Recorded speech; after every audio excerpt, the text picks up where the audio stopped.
Bible is a collection of text, and some books have multiple genres within them. And so some things are not metaphorical. Some things are ostensibly historical. We do have some documents in the Bible where there are extra biblical sources, meaning sources outside of the Bible, that you can align these things and go, oh, that's when that happened. They mesh with the historical record, right? There's propaganda in the Bible, particularly in the Hebrew Bible, talking about the great things that kings did and or the bad things that those kings over there did and all that kind of stuff. So there's propaganda. There's erotic poetry in the Bible. We've talked about that on here, that most scholars think is about unwed lovers, right? So the Bible's not consistent on sex either, shockingly enough. So it's not all literal or metaphorical. And the reason that question was asked was because I mentioned that Genesis is, in the early parts, the primeval history is origin myth for the Israelite people. And myth does not necessarily mean that it's a fake thing or that it's not true. It's trying to establish truth through stories. And so that leads to the question of, was the fall inevitable?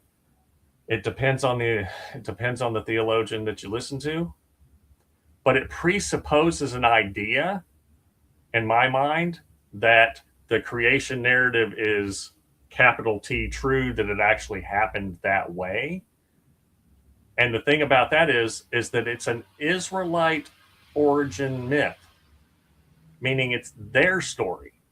It's not necessarily the story for all of humanity, as mostly conservative Christians see it that way, right? They believe in a literal first Adam and first Eve and all that stuff. I do not. I was listening to Dr. Pete Enns, a biblical scholar at Eastern University, which is here in Pennsylvania today. Mm-hmm. And in his opinion, he said, look, Adam is an idealized version of Israel. It's not a literal single person, because in the Genesis narratives, you've got other people. Cain went out from the presence of the Lord and dwelled in the land of Nod because he was afraid people were going to kill him for killing his brother. Well, who are all these would-be murderers? If it's only Adam and Eve and Cain and Abel, ain't nobody going to kill him. So there had to be other people around, right? And who did he find to marry? Right, yeah. And we did a play when I was in high school called Inherit the Wind, and that was about the Scopes Monkey trial. And one of the lawyers was like, where did those people come from? Like, who are they? Because well, the scriptures does say male and female, he created them. Exactly. A lot of people skip over that part. Male right. And he created them. Simultaneously in Genesis 1. There's a lot to unpack there. If the creation story is what you believe, you have to establish a premise of right. That's the premise. Yeah. So was the fall inevitable? In some ways, I'd say yes, because human beings are human beings. We are human. We're bound to be fallible, etc. Irenaeus, one of the early theologians, said, of course, it was inevitable. We're like little children who don't know any better. And so clearly that's going to happen, right? And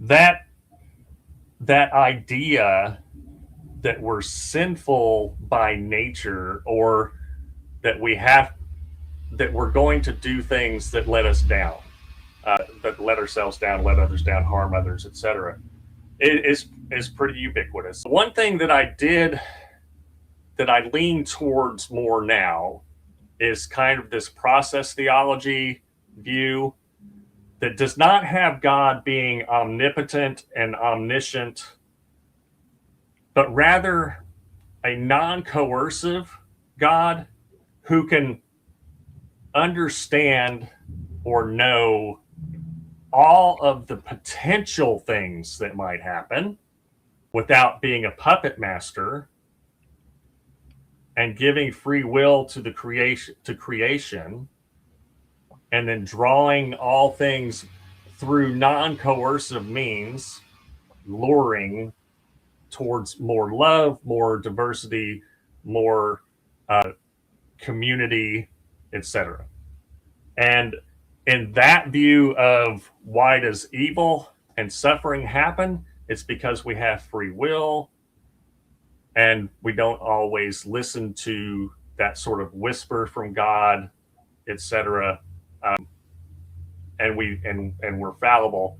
And evil does exist because in the system that God created, that is a potential.